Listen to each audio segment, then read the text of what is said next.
श्रीगणेशाय नमः। श्रीवेदपुरुषाय नमः। श्रीगुरुभ्यो नमः। श्रीवाग्देव्यै हरिः ॐ। नमस्ते रुद्रमन्यव उतोतमिथवे नमः। बाहुव्यामुत ते नमः। जाते रुद्रशिवतनूरघोरा पापनाशिनी दयानस्तन्वा शन्तमया गिरिशन्ता विचाकशीः जामि पुङ्गिरिशन्तहस्ते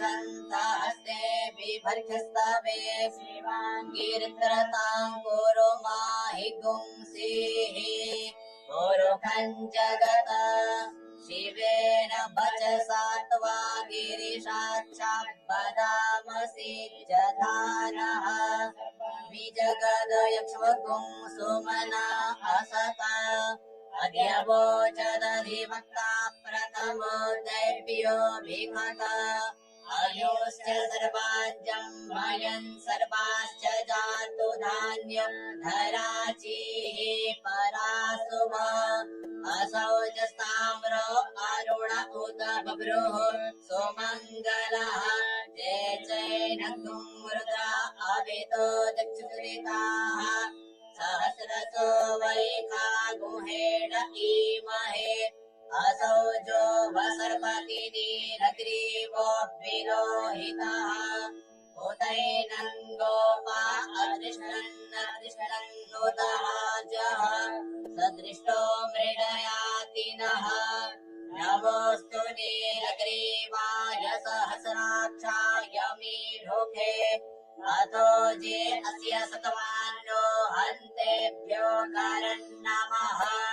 प्रमुञ्चदन्वनस्त्वमुभयोराज्ञोर्जाम् जाश्च ते हस्त इकवः पराता भगवो वप विजयन् धनुः कपर्दिनो विशल्यो बाणवा उत अनेसन्नस्य जा इकव आभोरस्य निखङ्गदिः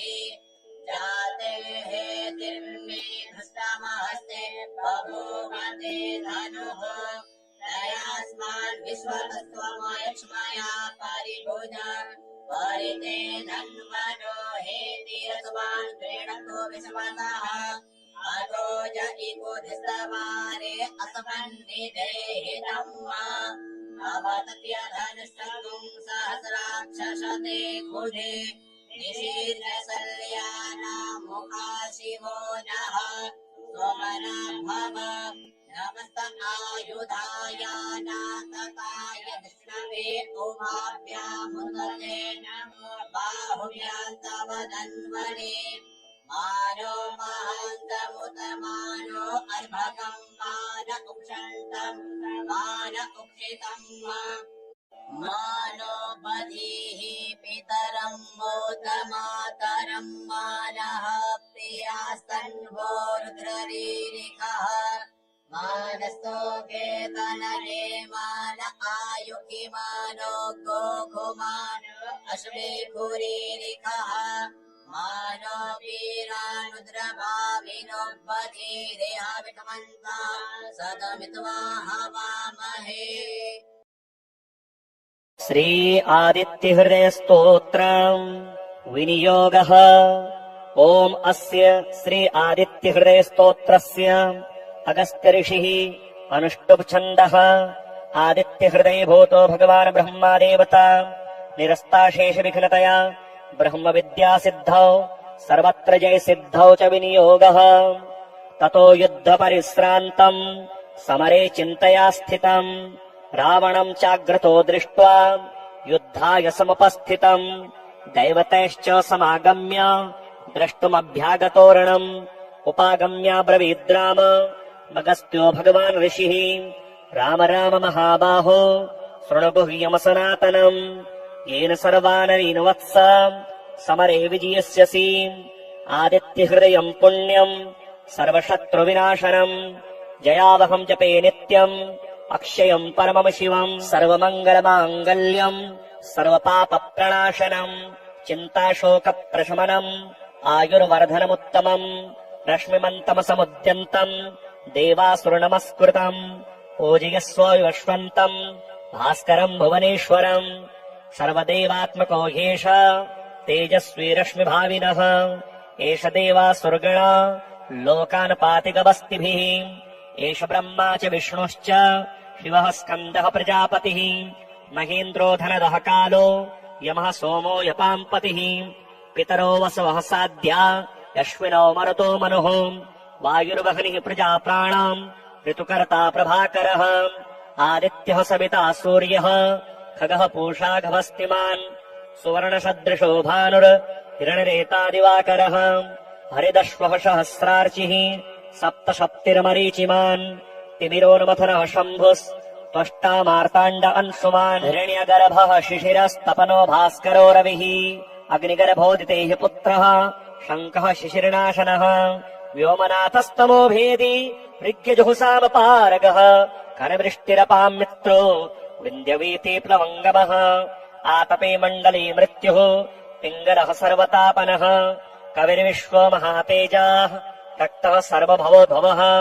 नक्षत्रग्रहताराणाम् अधिपो विश्वभावनः तेजसामपि तेजस्वी द्वादशात्मन्नमोऽस्तु ते नमः पूर्वाय गिरये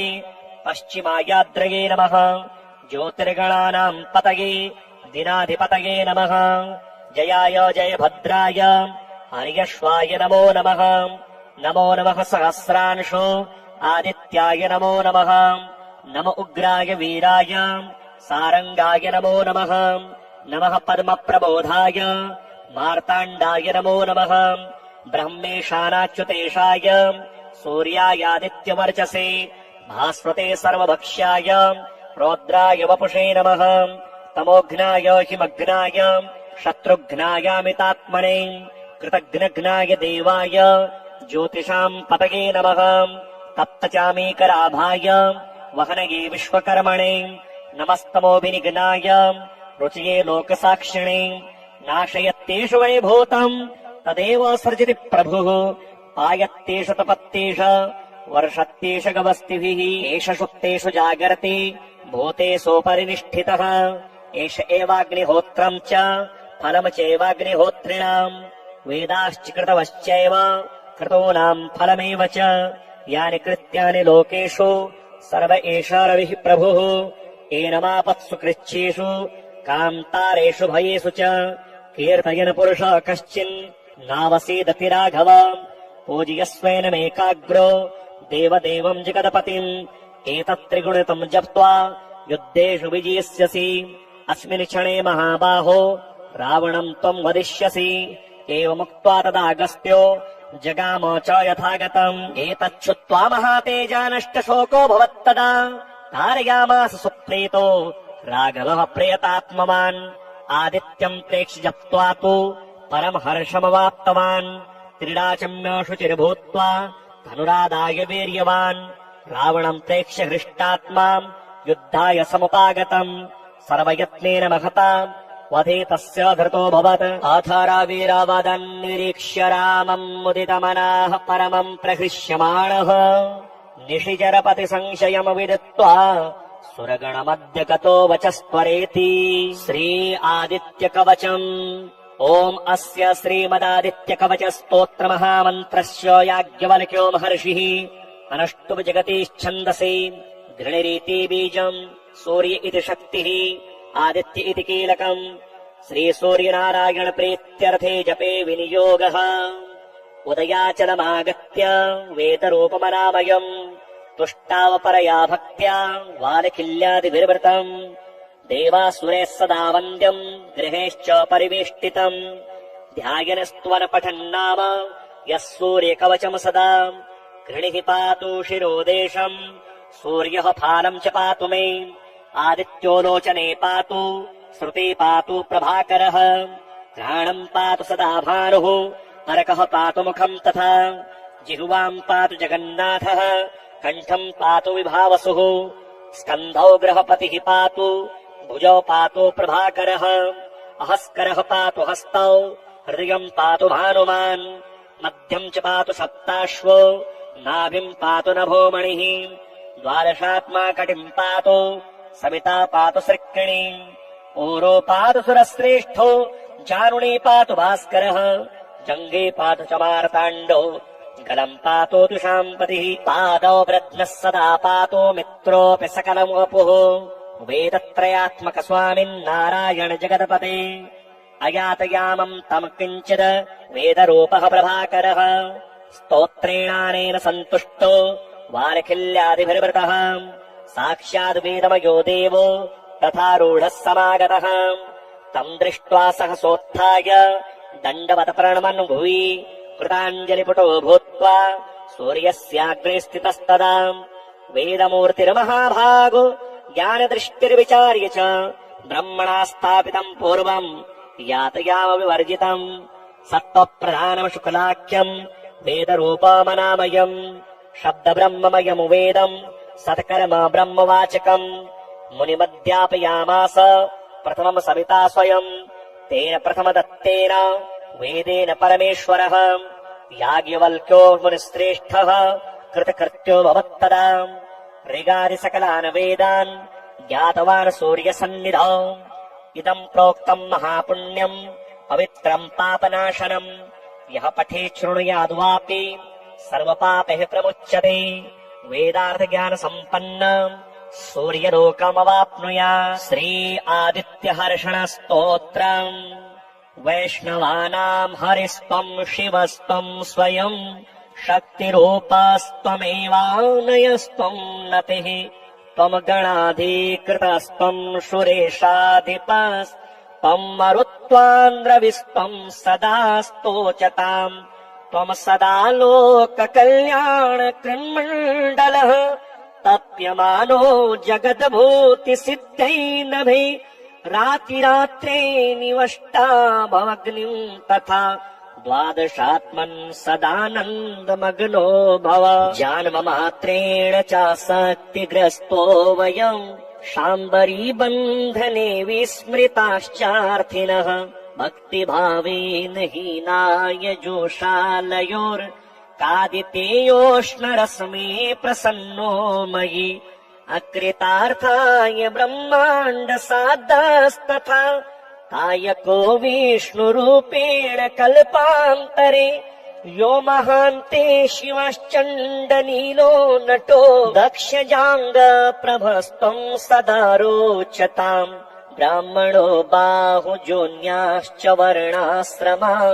ब्रह्मचर्याद्यतित्वो ऋषिके ध्रुवः कर्मकामादिरूपेण चावस्थितः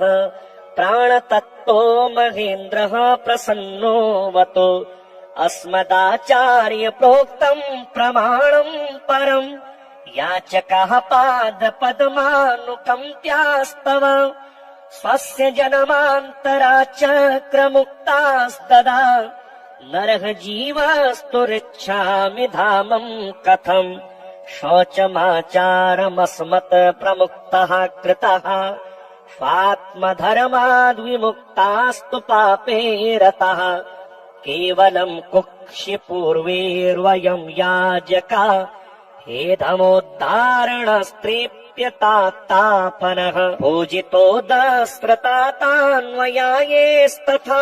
ऋग्यजुर्वेदसामम् चतुर्थो यथा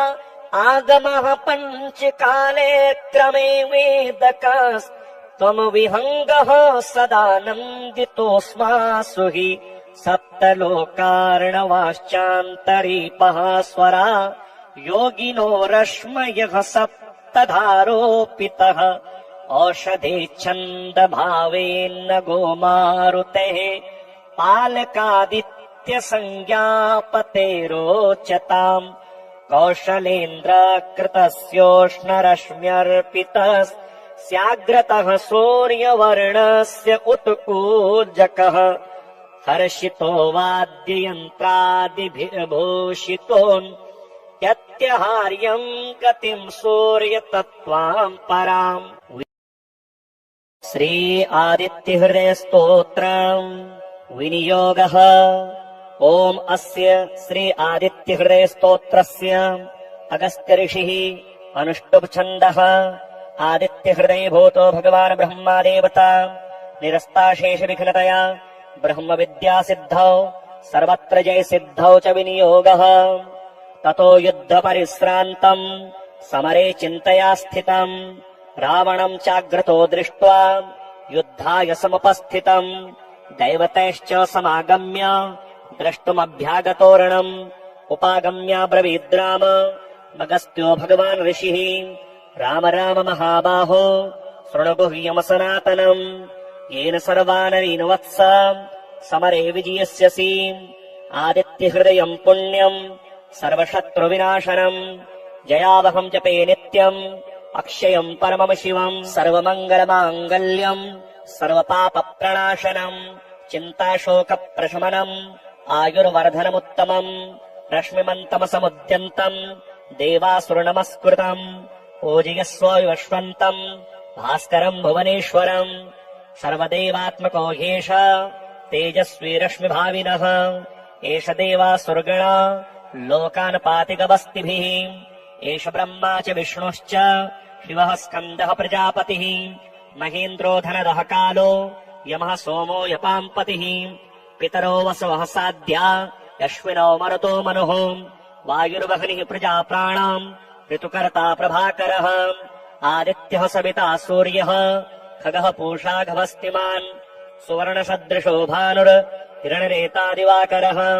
हरिदश्वः सहस्रार्चिः सप्तशक्तिर्मरीचिमान् तिमिरोन्मथनः शम्भुस् त्वष्टा मार्ताण्ड अंशुमान् हिरण्यगर्भः शिशिरस्तपनो भास्करो रविः अग्निगर्भोदितेः पुत्रः शङ्खः शिशिरनाशनः व्योमनाथस्तमो भेदी ऋग्यजुहुसामपारगः खरवृष्टिरपामित्रो विन्ध्यवीति प्लवङ्गमः आतपे मण्डली मृत्युः पिङ्गलः सर्वतापनः कविर्विश्वो महातेजाः रक्तः सर्वभवोद्भवः नक्षत्रग्रहताराणाम् अधिपो विश्वभावनः तेजसामपि तेजस्वी द्वादशात्मन्नमोऽस्तु ते नमः पूर्वाय गिरये पश्चिमायाद्रये नमः ज्योतिर्गणानाम् पतये दिनाधिपतये नमः जयाय जयभद्राय हर्यश्वाय नमो नमः नमो नमः सहस्रांशो आदित्याय नमो नमः नम उग्राय वीराय सारङ्गाय नमो नमः नमः पद्मप्रबोधाय मार्ताण्डाय नमो नमः ब्रह्मेशानाच्युतेशाय सूर्यायादित्यवर्चसे भास्वते सर्वभक्ष्याय रौद्राय वपुषे नमः तमोघ्नाय हिमघ्नाय शत्रुघ्नायामितात्मने कृतघ्नघ्नाय देवाय ज्योतिषाम् पतये नमः तप्तचामीकराभाय वहनये विश्वकर्मणे नमस्तमोभिनिघ्नाय रुचये लोकसाक्षिणे नाशयत्येषु वैभूतम्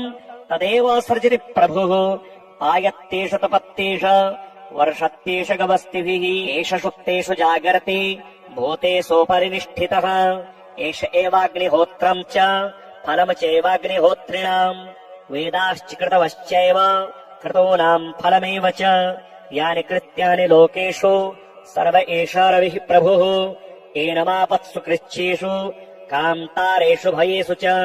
कीर्तयन् पुरुषः कश्चिन् नावसीदति राघव पूजयस्वेनमेकाग्रो देवदेवम् जगदपतिम् एतत्त्रिगुणितम् जप्त्वा युद्धेषु विजयस्यसि अस्मिन् क्षणे महाबाहो रावणम् त्वम् वदिष्यसि एवमुक्त्वा तदागस्त्यो जगाम च यथागतम् एतच्छ्रुत्वा महातेजा नष्टशोको भवत्तदा तारयामास सुप्रीतो राघवः प्रियतात्मवान् आदित्यम् प्रेक्ष्य जप्त्वा तु परम् हर्षमवाप्तवान् क्रीडाचम्य शुचिर्भूत्वा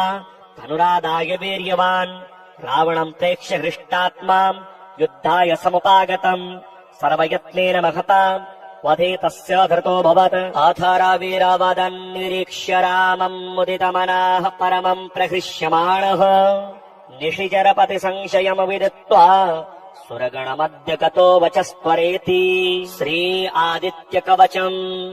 ओम् अस्य श्रीमदादित्यकवच स्तोत्रमहामन्त्रस्य याज्ञवल्क्यो महर्षिः अनुष्टुप् जगतीच्छन्दसि गृणिरीति बीजम् सूर्य इति शक्तिः आदित्य इति कीलकम् श्रीसूर्यनारायण प्रीत्यर्थे जपे विनियोगः उदयाचलमागत्य वेदरूपमनामयम् तुष्टावपरया भक्त्या वालखिल्यादिभिर्वृतम्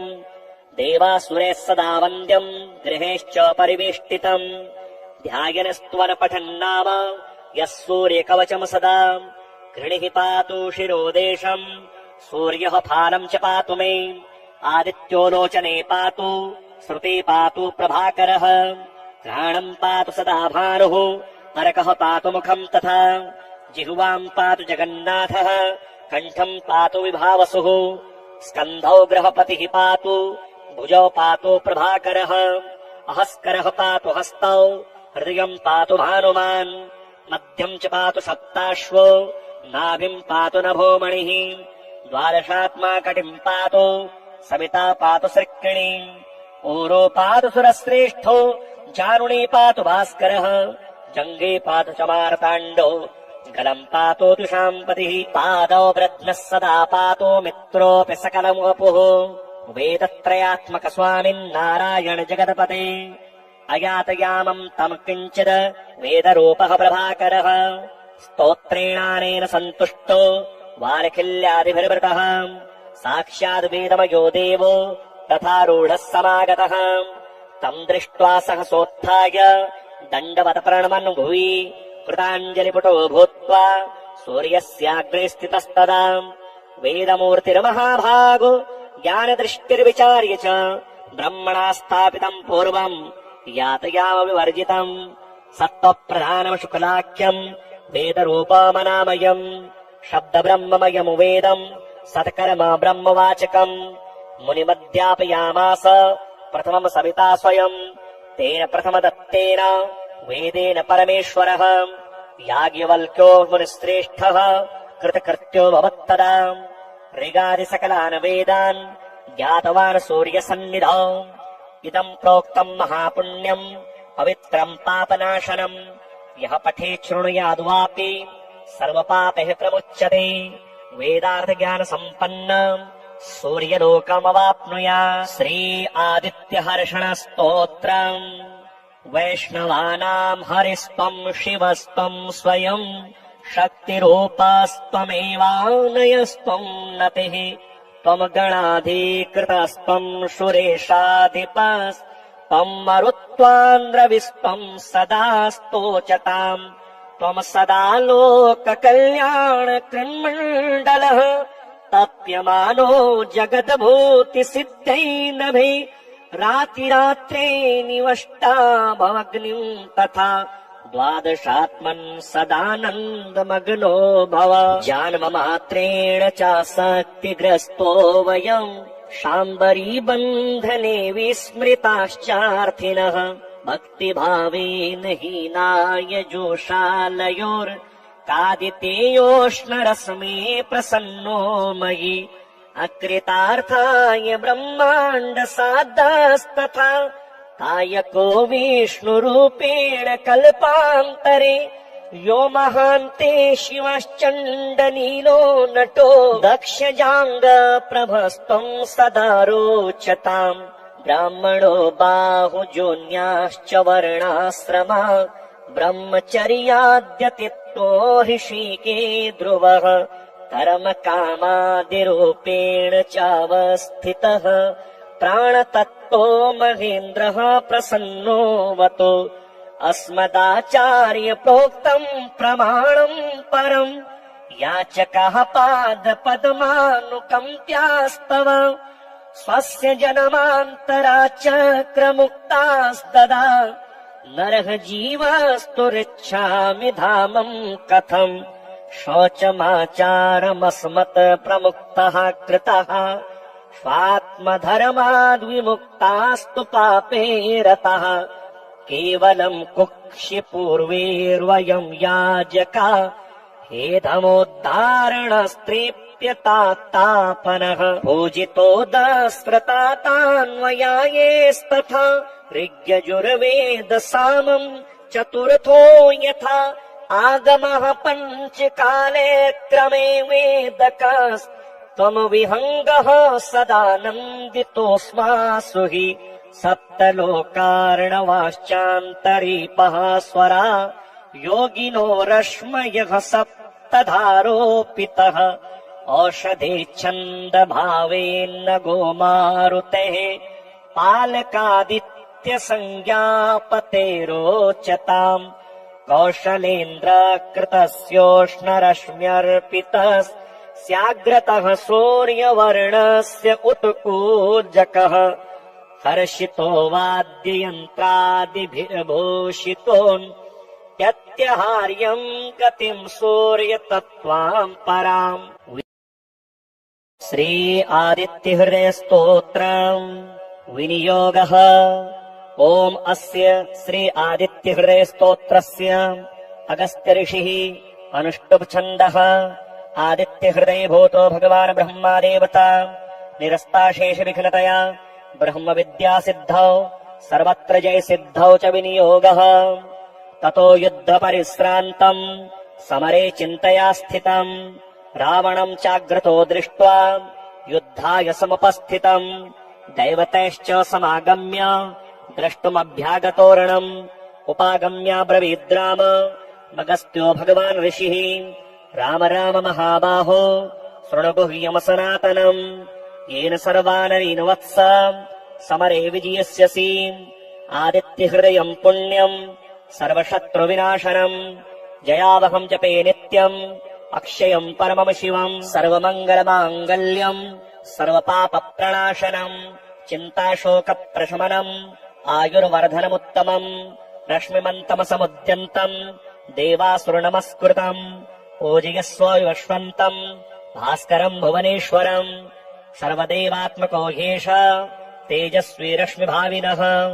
एष देवासुरगणा लोकान् पातिगवस्तिभिः एष ब्रह्मा च विष्णुश्च शिवः स्कन्दः प्रजापतिः महेन्द्रो धनदः कालो यमः सोमो यपाम्पतिः पितरो वसवः साध्या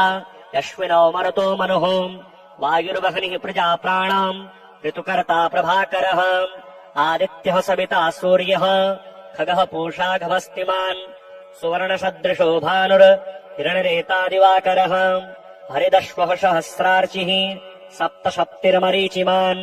तिमिरोन्मथनः शम्भुस् त्वष्टा मार्ताण्ड अंशुमान् हिरण्यगर्भः शिशिरस्तपनो भास्करो रविः